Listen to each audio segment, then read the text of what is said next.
Hello,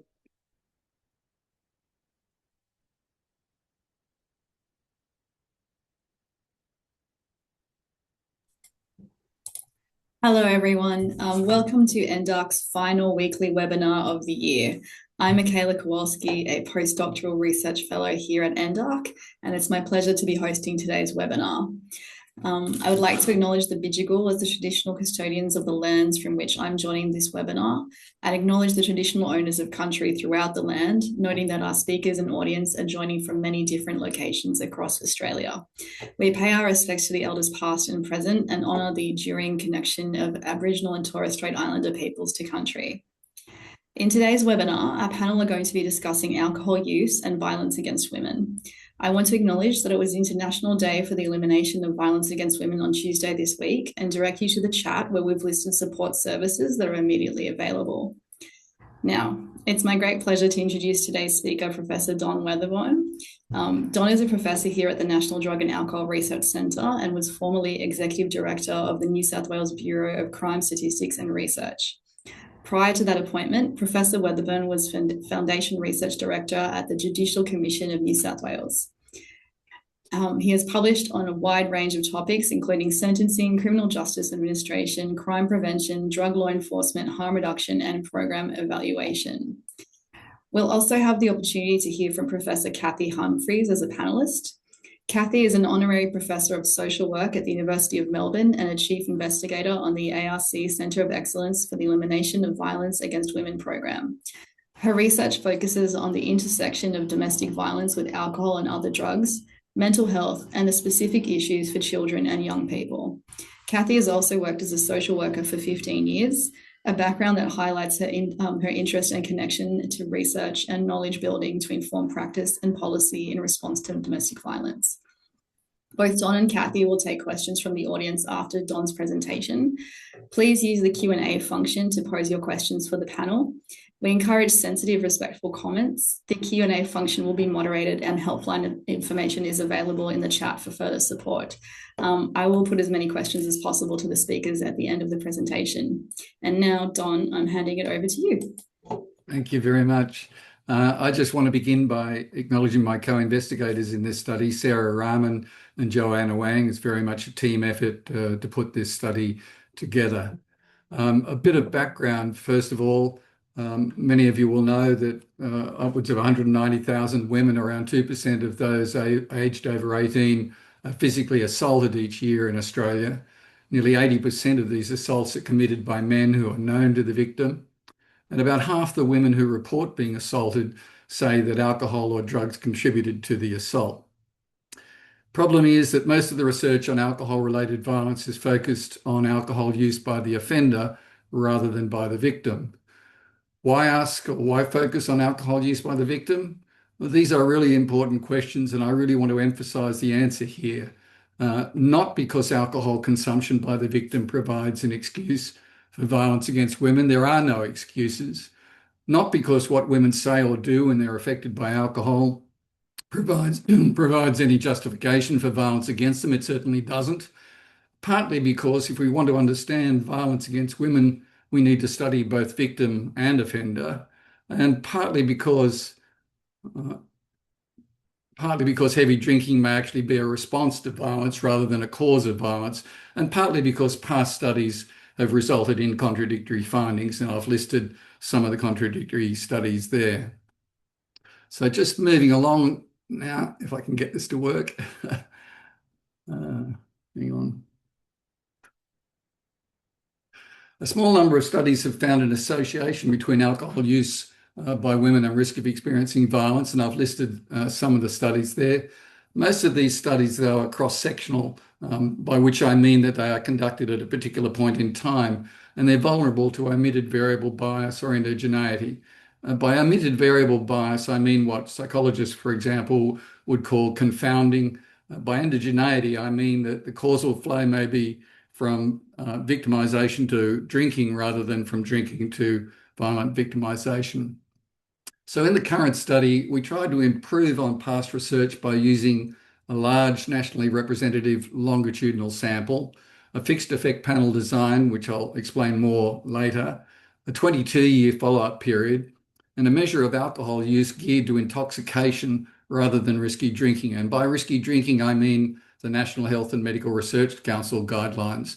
What we're interested in here is whether intoxication via alcohol use is having an effect on the risk of violence. In addition to looking at that, we include an examination of lagged effects. Does alcohol use in 1 year affect violence in the next year? And we're also interested in reverse effects, whether violence itself leads to risky drinking. It's important to understand that in this study, we're not restricting ourselves to intimate partner violence or family violence. The Household Income and Labour Dynamics Survey doesn't actually disaggregate the violence, which is a pity, and I'll come back to that at the end of the presentation. So basically, we're interested in two research questions. Does the risk of violence against a woman increase with her alcohol use? And secondly, does becoming a victim of violence increase the likelihood of risky drinking? So the methods we use waves 2 to 21 of the Household Income and Labour Dynamics Survey, and that gives us 143,517 survey responses from close to 16,000 individuals over a 19-year period. The response rate to that survey is fantastic. The wave-on-wave response rate in wave 2 was 86.9%, but it's been over 90% in all subsequent waves. The dependent variables in the analysis, we code violence as 1 if the respondent reports having been a victim of physical violence over the last 12 months and 0 otherwise. For alcohol use, we have if you like, an ordinal measure here, coded 1 if they don't drink, 2 for 1 to 2 standard drinks, right up to 8 if people consume 13 plus standard drinks. When we turn the problem around and we're looking at the effect of victimization on drinking, we use the NHMRC standard, which is more than 10 standard drinks per week and or more than 4 standard drinks on any single day. We have this is a very important set of controls. We have year of interview because there are changes, as you'll see, changes over time in both risky drinking and in violence. We also include the number of financial stresses, the number of personal stresses, social isolation, marital status, age, education, socioeconomic disadvantage, and whether or not the respondent is pregnant. I've picked all of those controls because all of them have been shown to be risk factors for violence against women in previous studies.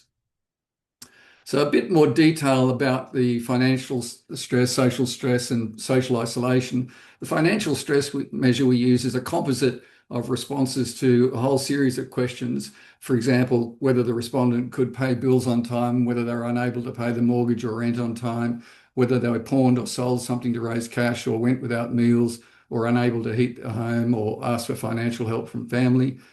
Personal stress is a set of questions asking the respondent whether over the last 12 months they've suffered a serious personal injury or illness, the death of a spouse or child, any major worsening of their financial situation, any death of close relative or family member, or whether they've been fired or made redundant. Social isolation in the Household Income and Labour Dynamics Survey is measured in 2 different ways. As a group of negative questions, such as people don't come to visit me as often as I would, and the respondent makes a Likert scale response to that, never, frequently, not so frequently, and so on. I often need help from other people but can't get it. I don't have anyone I can confide in. I have no one to lean on in times of trouble. The positive items are I seem to have a lot of friends. There's someone who can always cheer me up when I'm down. I enjoy the time I spend with the people who are important to me. The positive items have been reverse coded so that when we add the negative scores and positive scores together, we get a measure of social isolation. So what's our strategy?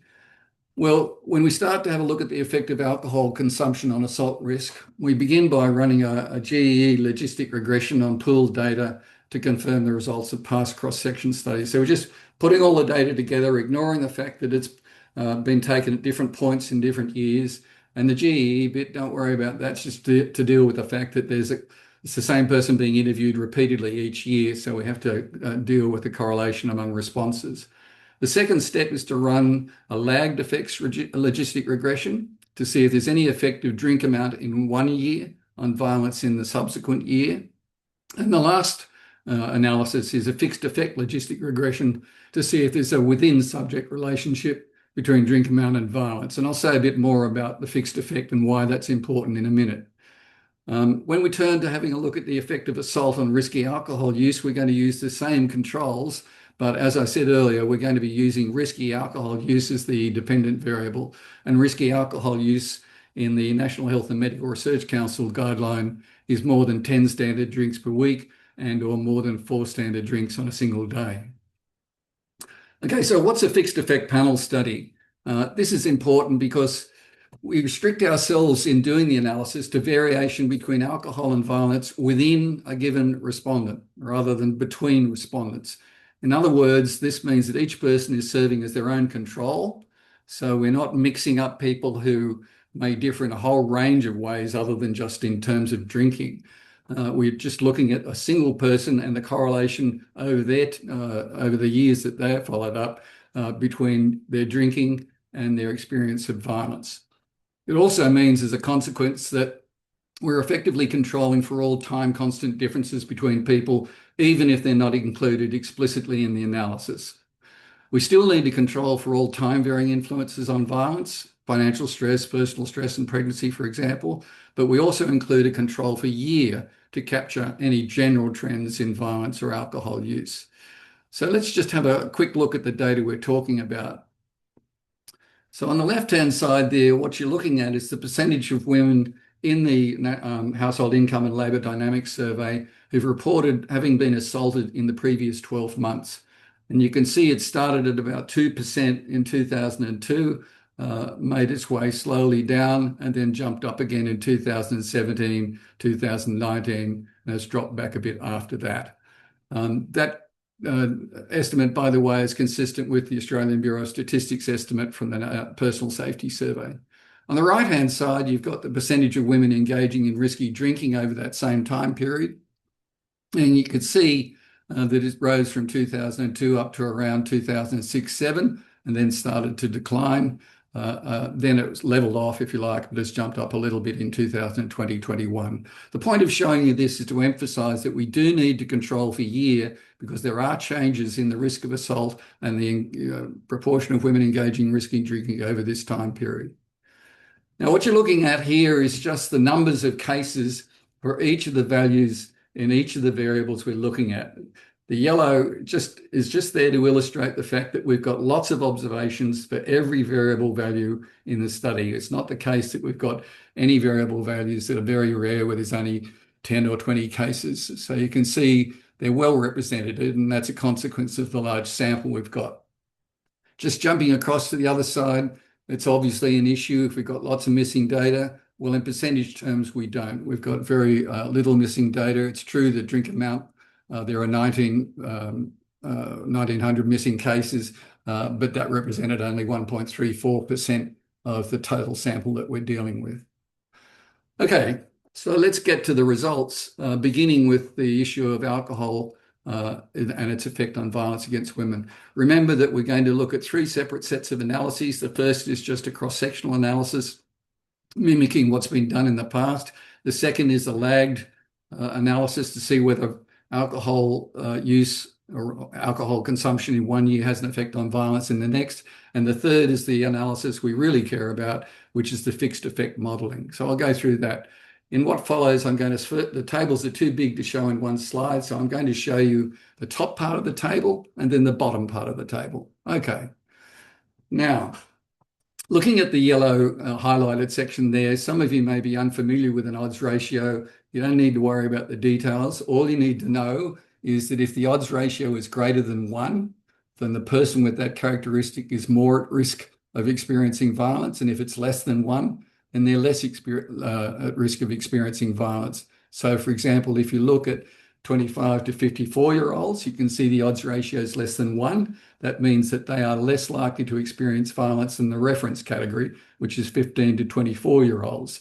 So moving on down, you can see, looking on that left-hand column under the odds ratio heading, you can see that the older you are, less likely you are to experience violence. No surprises there. If you haven't completed year 11 or 12, you're more at risk of experiencing violence. The odds ratios are higher than 1, and notice that the p-value is less than 0.05. That means that it's statistically significant and couldn't have come about by chance. If you look at disadvantage, you can see you're more at risk. And if you look at financial stresses, you can see that the more financial stresses you have, the more you're at risk of violence. But do remember, we're talking here about the cross-sectional study, which doesn't really separate cause from effect. It's all happening at the same time. So let's now jump across to the lagged analysis, where we look at the effect of alcohol in 1 year on violence in the next year. And the thing to pay attention to, don't worry about the detail of the numbers, is the pattern is exactly the same. In other words, the older you are, the less likely you are to experience violence in the following year. If you haven't completed year 10, you're more at risk. And if you've got more financial stresses, you're more at risk. So no difference in terms of those. Let's now jump down to the bottom half of the table. Here's the cross-sectional result. You can see that personal stress has a strong relationship with the risk of violence. Social isolation also has a strong relationship. They're all over 1. They're all statistically significant. Never being married or in a de facto relationship is less than 1. In effect, it's a protective factor, but it shouldn't be too surprising. You're less at risk of violence if you're not in a relationship for these women. If you're pregnant, on this data, it appears that you're more at risk of violence. That's a common finding in the literature in cross-sectional studies, but we're going to see a very different result when we turn to the fixed effect models. Looking down at the focus of the study, you can see that there's no effect of 1 to 4 standard drinks. There's no significant effect. But as soon as you rise above 4 standard drinks at a sitting, 5 to 6, right up to 13, the risk of experiencing violence goes up and goes up significantly. So that's the cross-section, the bottom half of the table for cross-sectional. We'll just jump across to the lagged effect now. And the short story is you're seeing much the same thing. The personal stress has an effect. Personal stress in 1 year has an effect on violence in the next year. Social isolation in 1 year has an effect on violence in the next year. Not being married or in a de facto relationship is a protective effect. And if you look at the drink amount results, you can see the effect is not quite as pronounced, not as large as it was when you were looking at the relationship at the same time, but generally the pattern is much the same. The year of fixed effects are not shown, by which I mean that you recall that a year is also one of the controls, but frankly, if I was to put that on, we'd be here forever going through all the years. They don't really matter, they're just there as controls. Okay, so now let's go to the fixed effect model. This is the one that does its best, or does the best, at controlling for all extraneous factors so that we are really looking at the effect of alcohol consumption. There's no effect of age simply because all the respondents are aging at the same rate. We're looking here now at what changes within an individual, what happens when alcohol consumption increases, what happens to violence in that relationship. So school completion, it's still greater than 1, but it's not statistically significant. But financial stresses are just, you can see that 1.3 up to 1.7 up to 2.2. Obviously, as the level of financial stress goes up, the person is more likely to experience violence. So jumping down to the bottom half of the table, you can see that personal stresses is also showing its usual relationship. As the level of personal stresses goes up within a person, the likelihood of them experiencing violence also goes up.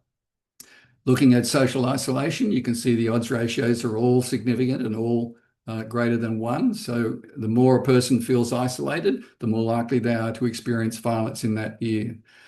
Never being married or in a de facto relationship is exactly as we found it in the other analyses. It's a protective factor. But notice the change with pregnancy. Here, it's not significant. If anything, it's acting as a protective factor. And it's important to understand that you see quite different results when you look at a longitudinal pattern of a person's experience compared with just looking at a single point in time. Looking now at the drink amount results, you can see that the same pattern emerges. No effect between 1 and 4 standard drinks, no significant effect. But after you get to 5 to 6 and all the way up to 13, the risk of experiencing assault increases with the amount a person drinks at a particular setting. Okay, so just summarizing all that, controlling for all other factors, the risk of violence for someone who's using 1 to 2 standard drinks is 9.7 for the average person in the Household Income and Labour Dynamics survey, but that rises steadily until you get to the stage where you're looking at a person who drinks 13 plus standard drinks at a sitting. All right, now, so let's turn the problem around and have a look at the effect of violence on risky drinking. As before, you're going to be looking at odds ratios. And just to remind you, the odds of a 25 to 54-year-old being a risky drinker, remember the outcome now is risky drinking, are about 33% less than those who are 15 to 24. We get the 33 by subtracting 0.668 from 1 and then turning it into a percentage. Bottom line is that the older you are compared to someone who's 15 to 24, the less likely you are to engage in risky drinking. If you haven't completed year 11 or 12, you're less likely to engage in risky drinking, almost certainly because you have less income to spend on drinking. There's no effect of disadvantage. There's no effect of financial stresses. Let's just jump across to the lagged effect, and it's much the same sort of pattern. Age obviously means you're less likely to engage in risky drinking, and you see that people who haven't completed year 11 or 12 are less likely to engage in risky drinking. But the crucial issue, of course, is what happens if you're a victim of violence. So we'll get there in a sec, but personal stresses, you can see that as they go up, there's an increase in the risk of in the likelihood of risky drinking. Dropping right down to pregnancy, you can see that that's less than 1. So you're less likely to engage in risky drinking if you're pregnant. But if you're a victim of violence, and this is the key thing, if you're a victim of violence, the odds of engaging risky drinking are 1.3 times those who do not engage in risky drinking. And again, the fixed effects aren't being shown there. So for the lagged effects, it's much the same sort of story. Not as many of them are significant, but there's no real difference here. The victim of violence effect doesn't show, but I mean, essentially all that's telling you is that if you're a victim of violence in 1 year, it's not, at least as far as this study is concerned, going to have an effect in the following year as far as your drinking is concerned. So it may be that it's a more immediate reaction to violence. Okay, now we're into the fixed effect results. And you can see that age is a protective effect. Completing year 10 or less than year 10, less than year 11 and 12 are protective effects. No effect of financial stress on risky drinking, but certainly an effect of personal stresses. As the number of personal stresses goes up, the likelihood of engaging in risky drinking goes up. If you're pregnant, you're less likely to engage in risky drinking. That's not surprising, but it's certainly reassuring. But again, in the fixed effect analysis, being a victim of violence increases the likelihood of risky drinking. So let me try and summarize that part of the study. If you're not a victim of assault, the risk of being assaulted in the past 12 months, this is averaged over respondents, is about 10 or 11%. It's about double that if you're a victim of assault. So let me try to summarize all that succinctly. Controlling for other factors, the risk of physical violence in the last 12 months is about 9% for a woman who consumes 1 to 2 standard drinks at a sitting, 17% for a woman who consumes 7 to 8 standard drinks at a sitting, and about 25% for a woman who normally consumes 13 or more standard drinks at a sitting. And turning the problem around, controlling for other factors, a woman who reports having been assaulted in the last 12 months is about twice as likely to engage in risky drinking as a woman who is not being assaulted in the last 12 months. Now, of course, there are always caveats, and I'll just quickly go through those. We can't separate alcohol consumption's effect on violence from the violence effect on alcohol consumption. We can't get separate estimates of those two things. We have evidence that both of them are operating, but we really need something which would influence alcohol consumption but not violence to work out what the relative importance of the two patterns is. We don't have any information on the victim-offender relationship, which is really unfortunate because I suspect, and I'm sure Kathy will have more to say about this, I suspect the dynamics are quite different for someone who's assaulted in a pub by someone they don't know or don't know well to what might happen in an intimate partner relationship or a domestic violence relationship. The next problem is that we are reliant on self-report. It's usually fairly reliable, but of course there's always a possibility that there's an error there somewhere. But I think the most troublesome problem is that we've got outcome restrictions. We've got what could only be regarded as an unsubtle measure of violence. There are much more subtle measures of violence that are available, and I really hope those who run the Household Income and Labour Dynamics Survey get around to actually using those measures rather than the one we've currently got. In terms of future research, I've already mentioned the top one there. I think the fundamental question is, why does risky drinking increase the risk of violence?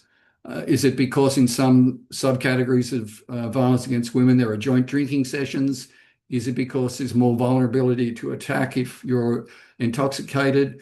There are other questions as well. Financial stress, personal stress, and social isolation, causes or consequences. Is risky alcohol use a proxy or for or caused by other factors like family conflict? And lastly, would the results be different if we could separate intimate partner and family violence from stranger violence? And that's it from me. That's the original article if you're interested in following it up. Thank you. Thank you so much, Don, for that comprehensive overview of your research. If you could stop sharing your screen, I'm going to invite Kathy to join us and to welcome you. Before we get to questions from the audience, I'm wondering, Kathy, if you'd like to offer any reflections on Don's presentation. Okay, well, sort of take a breath really with all that data. And, you know, a lot of it, Don has been terrific in explaining it as clearly as he possibly can, but not everybody is a data nerd. And so just understanding all those figures needs a moment, I think. Anyway, take a moment. But for me, there's a lot that's really, really interesting and important in this study. So I come from the area of domestic and family violence, and the issues in relation to children are included in that. I think that, therefore, there is, for me, a real problem in the data, which I just love to have there about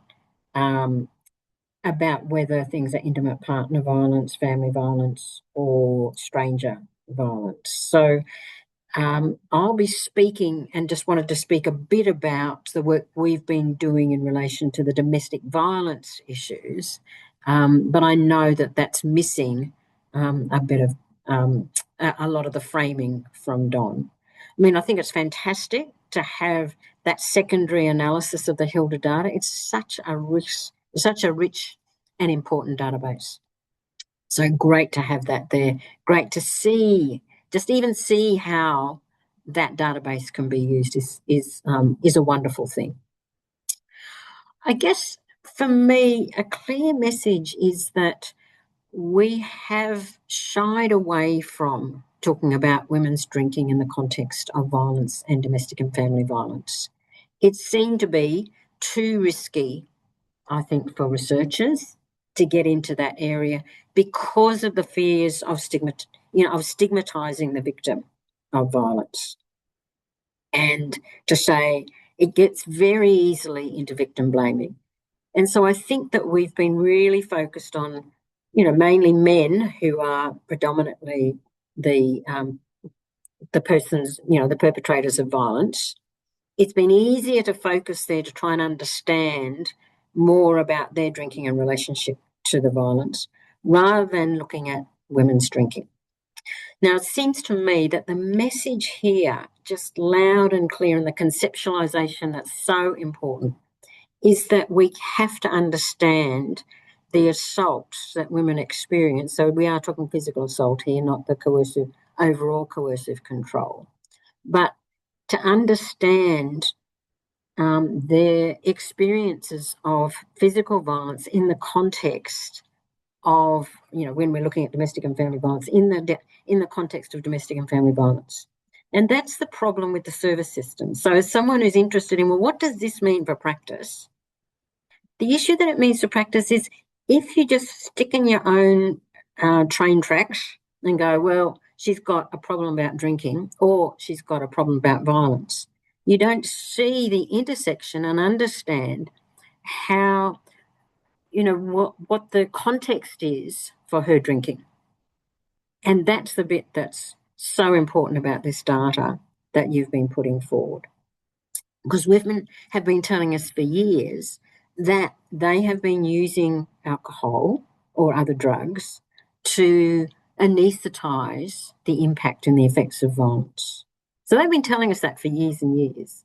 And, here's the data that says, yes, actually, these women that are being assaulted and have been assaulted, they are using alcohol at a riskier level.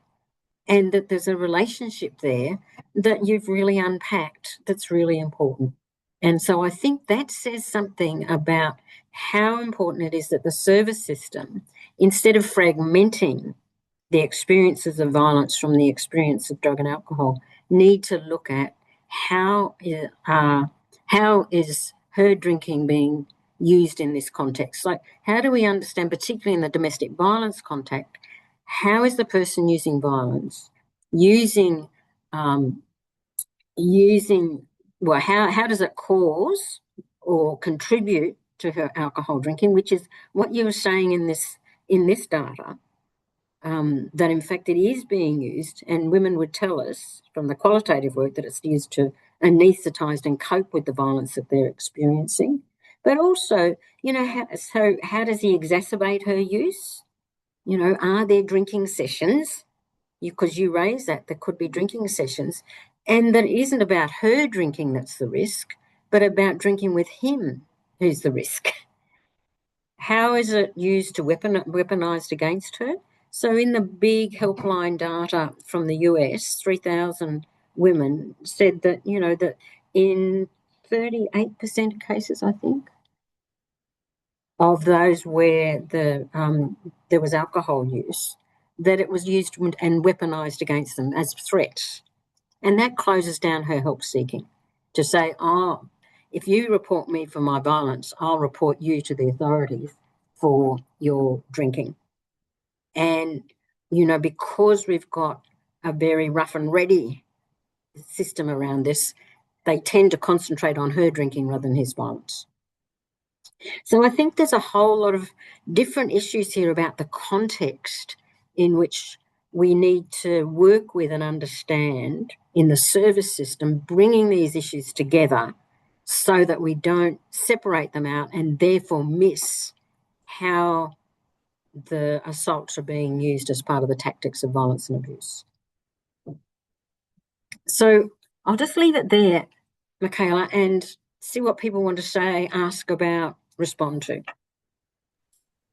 Thank you so much, Kathy. That was really great. That brings a lot of nuance and depth and kind of really complementary, I think, to Don's findings. I was going to take chair's prerogative, but you've actually bombarded with questions here, so I'm just going to try and start and go through them. So the first question we've got from Joy, I hope I'm not butchering your last name, Mariatis. Should we be screening for intimate partner violence? Should screening for intimate partner violence be integrated into routine alcohol interventions for women and vice versa? So, Kathy. Look, absolutely. So that in Victoria now there is a legislated expectation that drug and alcohol agencies will ask about do a risk assessment, which will include the issues of domestic violence in a whole range of different ways, so that there's been legislated expectation that drug and alcohol agencies will do this. But of course, when the risk assessments that are occurring in domestic violence agencies, every risk assessment that's done always has alcohol and other drugs as one of the risk factors. It's not there for no reason. It's there because it increases the severity, the impact, the frequency of violence. So I think couldn't be more important that we really not only ask about these, but we've been asking about them for years, but it's about how we act on them. That's the issue. And they tend to just ask and tick box rather than saying, okay, what does this mean in terms of how we, understand that context, which is what I was talking about, but also then how do we respond effectively to address this context for what I would call substance use coercion? How is substance use being used as part of the tactics of violence and abuse? Yeah. So touching on John, that, I'm not sure if you've got anything more to say about that. I just want to wrap it on and without getting your views. Don, Kathy was passing to you, I think. Sorry? I think Kathy was passing to you. Just Oh, making sorry, sure that you didn't Kathy. have something more you wanted to say about that. Oh, no, I defer to you. I haven't had any experience working with the services sector. It seems to me entirely reasonable. I've had some experience working on, or if you like, assessing a domestic violence risk assessment tool, and disappointingly, it didn't include anything about substance use. I think that's changed now. I think that's Um, changed, yeah. but look, getting in early because it's so difficult. There are so many reasons why a woman might not report. The risk to her family, the risk to herself, the effect on the family's finances, and so on. So proactive strategies, asking people when they come for help about other things, about domestic violence, I think is absolutely the way to go. If prevention matters, and it matters a lot. So I totally agree with you there. Sorry, I was a bit slow to respond. I thought you were talking to Michaela, not to me. Can I just say one more other thing there? That it seems to me that in the work that I've done, it's easier for the domestic violence organisations to ask about drug and alcohol. The drug and alcohol agencies find it easier to talk to women about whether they've experienced violence. They find it very difficult to ask men Yeah, about their violence towards others. yeah. That they often, the drug and alcohol sector has tended to really, I guess because of the problems of stigmatisation, Yeah, etc., have been very concerned to not necessarily dig deep around not necessarily the harm to self, but also whether they can hold a conversation about the harm to others. yeah. I mean, that certainly comes across in some of the studies of longitudinal studies of juvenile offending, where you ask them questions about how they respond to conflict, and the first resort for so many of these kids is coercion and threats, and they've picked that up from parents whose first response to their misbehaviour was coercion and threats, and you get this vicious cycle going on where the stock standard response to disagreement to conflict is to start threatening the other person. And I think it's really important to deal with that early in a young person's life, not simply wait until they've ended up with a criminal conviction for violence against women.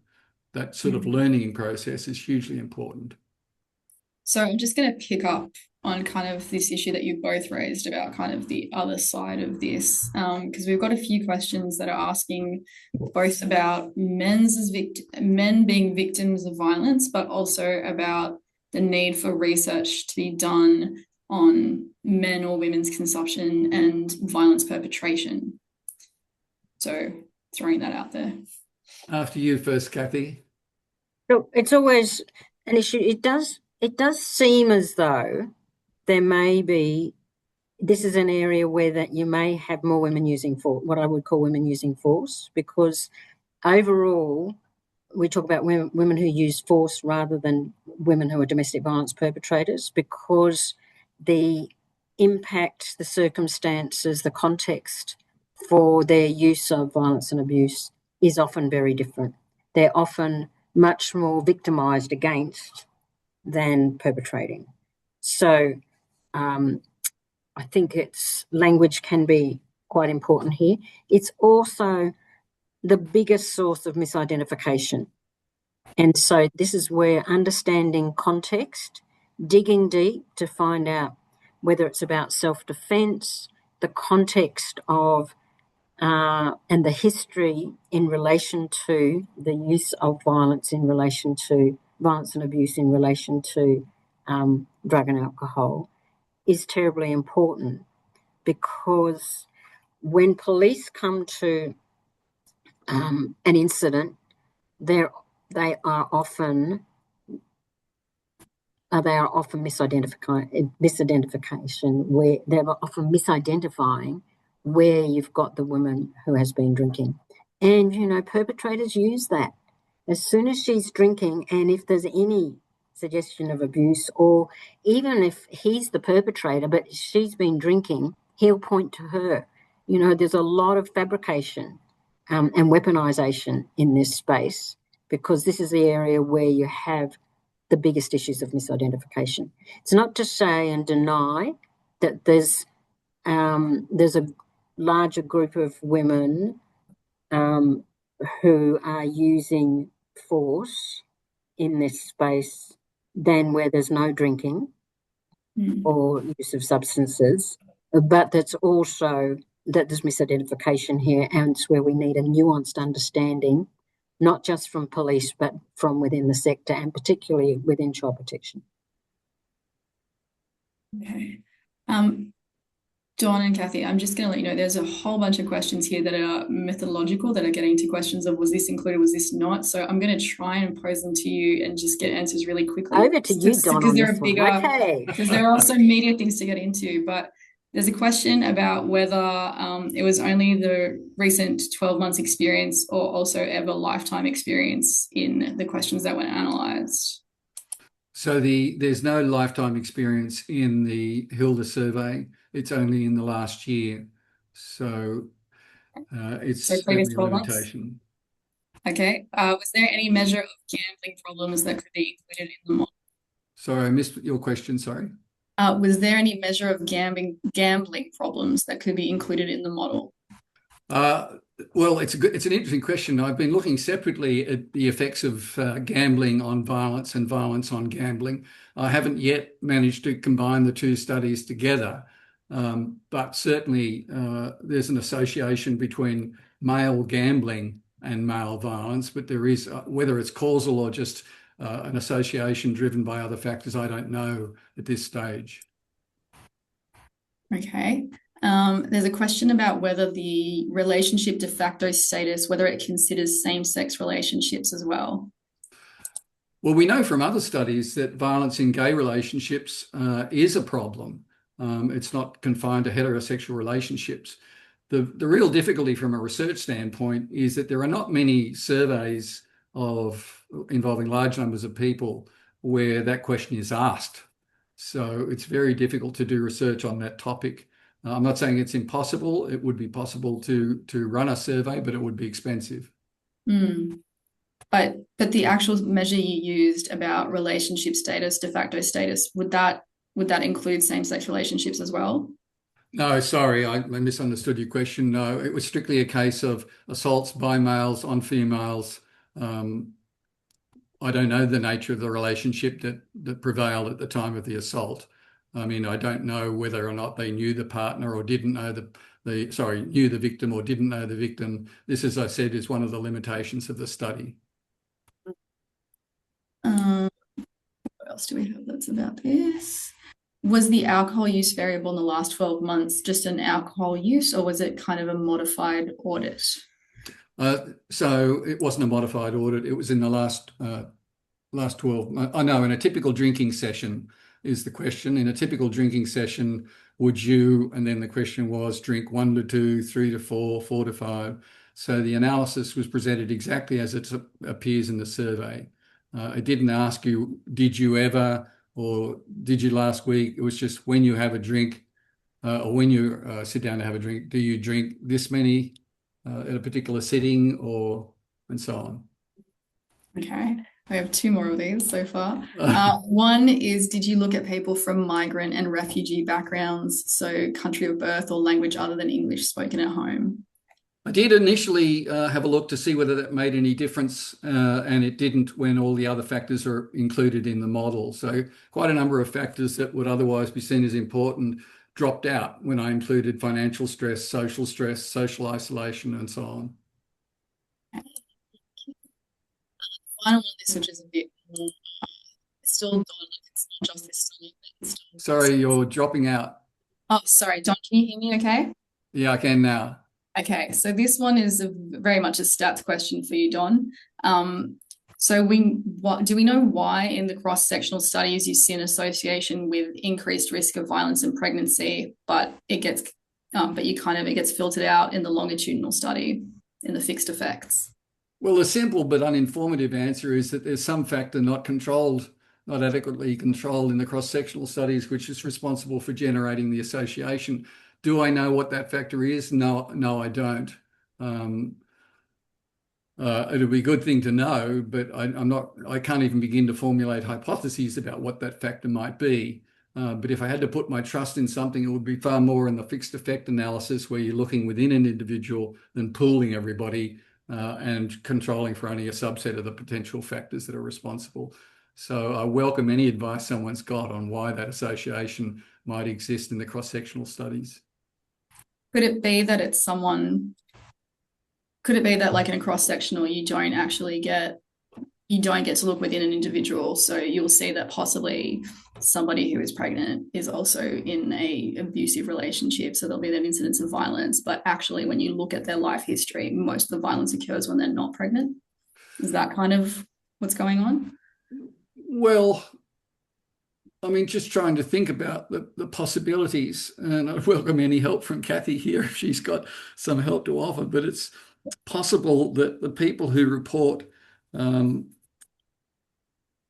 being pregnant have a bunch of other characteristics. What they might be, I don't know, but a bunch of other characteristics that we don't control for, which make it appear that pregnancy is a risk factor for experiencing violence. But the acid test, I mean, I go back to this point, the acid test is looking within a person. Does violence go up when they're pregnant and go down when they're not? And that's what the fixed effect is saying, no, that's not the case. So you caught me here. The honest answer is I really don't know why it's turning up in the cross-sectional analyses, but you challenged me and I'll try to give it some thought. I mean, Kelsey Hegarty always says, no, it's not the pregnancy, it's just the age. But I'm just not sure how that affects that difference in the data. She would say that it's the age of women that creates the vulnerability and the increase in violence in that, and that it's not necessarily the pregnancy per se. No, that's true, although most of these cross-sectional studies control for age. Yeah, that's what I'm wondering whether... But maybe their controls are inadequate. If you group them all in large groups, like, 15, 54. Maybe it's the length, Yeah. But something maybe to do part with... of the uncontrolled variable is how many women at a particular age are pregnant, and the specificity in the age. I've got no idea. I'm just playing around here, Don. No. Move on there, Michaela. Okay. Move on. But on that note, we do have many other things from the audience to get into. So let's go on to safer ground then. This question's from Michelle about the alcohol industry claiming that domestic and family violence experts do not actually identify alcohol as a cause of domestic and family violence, but consider it to be a contributing factor. Michelle has kind of asked the speakers to talk about this industry narrative and whether this evidence can actually be used to dispel this, or whether it needs to be dispelled. What does the industry say? So the industry says that this is a direct quote that Michelle's put in here from Alcohol Beverages Australia, saying that the domestic and family violence experts do not identify alcohol as a cause of domestic and family violence, but consider it to be a contributing factor. Power imbalances and gender norms are far better predictors of domestic and family violence. Violent behaviour is often learned in childhood from adults in the family group who see the use of violence as legitimate. Okay, so the way I respond to this, Michaela, because I think it's a really important point because it's siloed our sector. So dealing with this issue is so important. Now, the strongest evidence we have is that, particularly when looking at domestic and family violence, is that it's gendered. So, that's why we continually come back to, why is it gendered? Well, it's got to be something about the way in which particularly men are viewing women and the attitudes they have, including not just about inequality, but issues in relation to violence supportive attitudes. And that what Don says in the paper that he wrote is, that in fact, there's lots of people that do heavy drinking together, lots of couples that do heavy drinking together, lots of people out together do heavy drinking and they're not violent. You've got to have the violent supportive attitudes that are prevalent in that space to have the violence and abuse. So that it's both and, that's the context, is that it's a gendered issue that we're talking about here.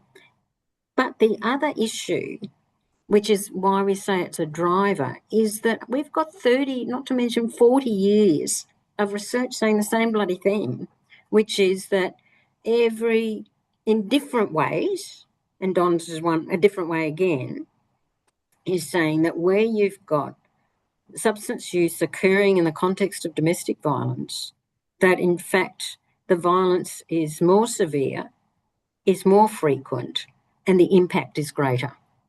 So that actually that's really important, that severity counts. We do need to actually say that we shouldn't be marginalising and discriminating against these women.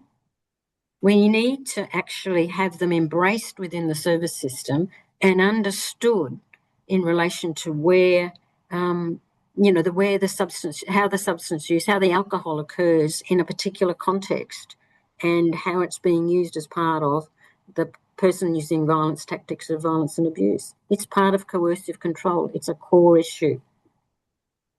And so yes, I totally agree with Kathy. It's at the practice level that we should be responding to this group of women and not discriminating against them. So look, I think the liquor industry is just making a convenient argument to dodge any responsibility for not just the relationship between alcohol use and violence against women, but the relationship between alcohol use and violence generally. We know that every time the number of people entering emergency departments for alcohol abuse goes up, so too is the number of people going into emergency departments victimized as a result of assault. That's both males and females. So this idea that you have to choose between alcohol and a bad upbringing, or between alcohol and an attitude that justifies violence, is quite mistaken. It's both. There's a large group of men out there who think violence is acceptable towards women, and when they drink, they become more violent. It's both the attitude, the values, and the drink. Particularly in Australia, drinking alcohol is an accountability-free zone, and so for many, it's seen by many men and women as an accountability-free zone, and where in fact, that's part of the tactics of violence and abuse, is to say, actually, this is part of my excuse for violence. I'm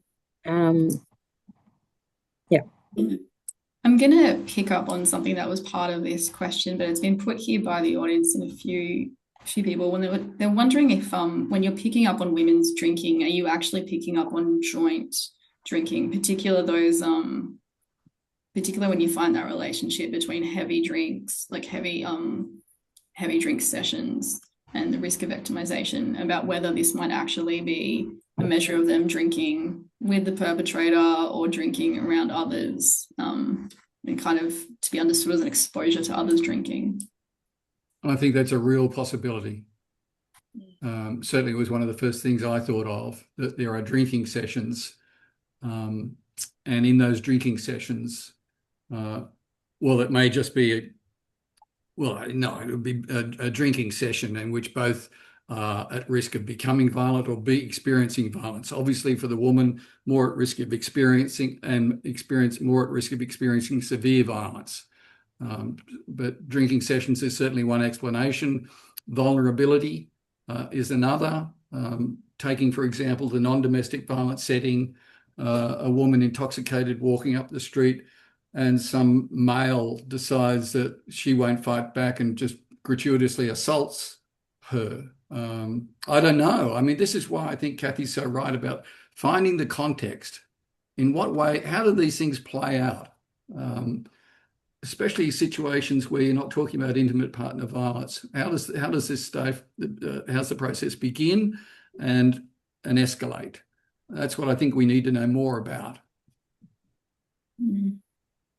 Because I think in your paper that you wrote, and I thought it was just a really good, succinct way of putting it, is that where there may be women drinking heavily in sessions with men drinking heavily, and that it may be that she's more at risk from his violence, in that it's not her drinking that's the vulnerability, it's his drinking. Yep, could be. We've got another question here about commenting on the public health implications of this research. So Edward Tilton notes that the analysis by the Central Australian Aboriginal Congress in Alice Springs was that they saw a 43% decrease in domestic violence assaults following the introduction of 2 days a week when takeaway alcohol is not available for sale? I think it's well established, those dry zones, areas where, for example, the Pitjantjatjara women wanted to block the supply of alcohol into their lands, and there was an immediate reduction, not only in assaults, but also in car crashes and a whole range of other areas. It's somewhat ironic that people are willing to consider that issue in depth in Aboriginal communities, but not face up to the same problems in non-Aboriginal communities. Kathy? Well, no, I think it's the data speaks volumes at times around this association and this intersection. It doesn't mean it's causal. It does mean, though, that for a whole range of reasons, if you stop the drinking, then the level of assault is curbed. Okay. And I think it's a really important issue that Don raises about how could we be learning very positively from strategies that are being evolving and have been implemented in Aboriginal communities. Why aren't we doing it in the mainstream? Why isn't the mainstream tackling this more carefully? Okay, there are many, many fantastic questions here in the chat. I'm going to...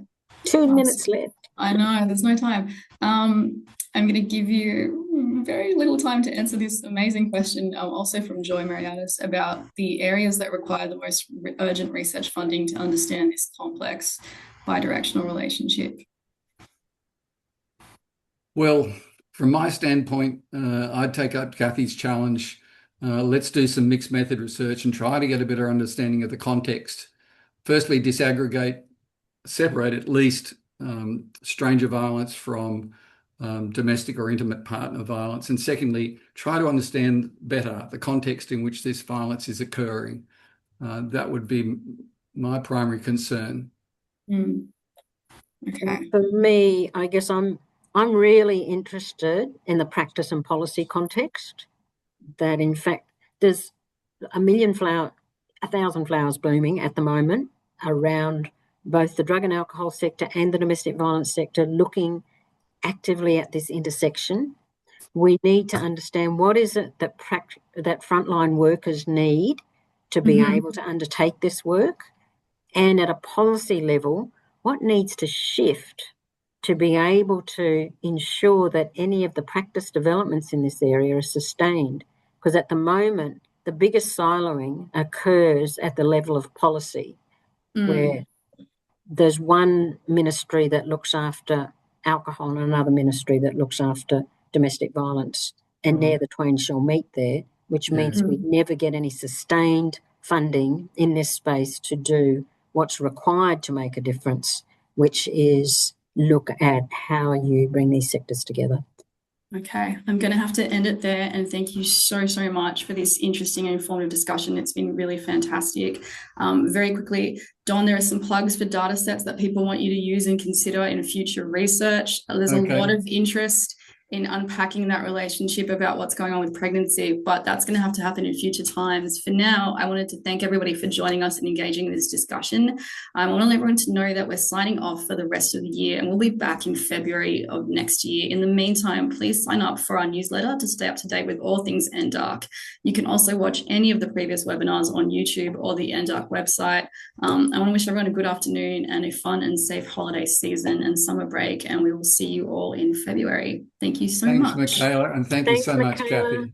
And thanks so much, Don. Such an interesting discussion. It is. Okay, cheers. Thank you all.